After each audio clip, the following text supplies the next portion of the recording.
Welcome back. In today's video, I want to talk to you about caffeine and other stimulants that are going through your system. Now, how many times have you thought about the fact that I can't give up my cigarettes because then I'd have to give up my coffee as well? Do they go hand in hand together? That's a good question. So again, in the other videos, I wanted you to keep track. How badly do I need the cigarette? What's my mood when I'm having the cigarette? And the last one was doing the breathing before you have that cigarette. In this video, I want to talk to you about the role that caffeine plays. As we start whittling the cigarettes out of your system, as we start getting rid of them, the one thing you need to know about caffeine is that it stays in your system so much longer. Remember, when you smoke that cigarette, when you put that chew in your mouth, the way you do it is, that nicotine in your system, all of those chemicals in the system rev up your body. So your liver has to work at about 120 or 130%. Your kidneys have to work at 120 or 130%.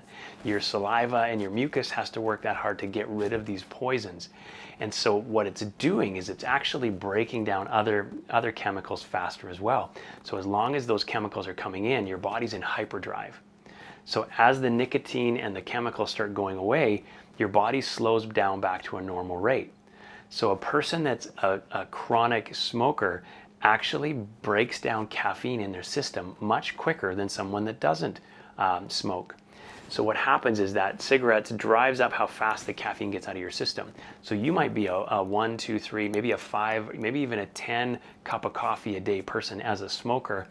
As the cigarettes go away, the amount of caffeine in your system needs to go down. Because if it doesn't, that caffeine hangs around and it's going to make you more irritable, it's going to make you more edgy, it's going to decrease your ability to get a good night's sleep, it's going to make you feel like you're more stressed because it stimulates the body. And I'm talking about coffee, but it also is the same effect for things like energy drinks, for regular caffeinated tea, and chocolate, all of those kind of things that can tend to rev up the body.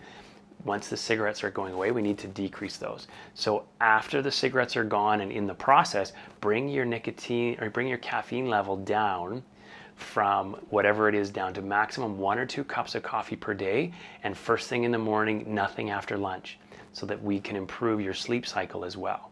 Okay?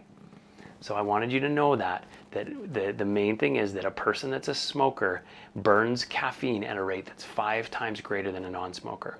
So if you're a coffee and a cigarette kind of person, you need to get rid of those coffees, or you need to switch to decaf coffee for any drink after noon.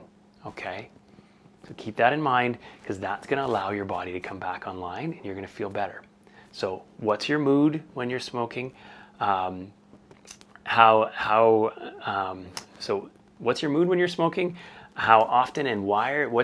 How badly do you need it on a scale of 1 to 10? Do your deep breathing, and remember that caffeine needs to go away for everything other than first thing in the morning. Okay, that's it for today. Think about that. Have an awesome day. You deserve it.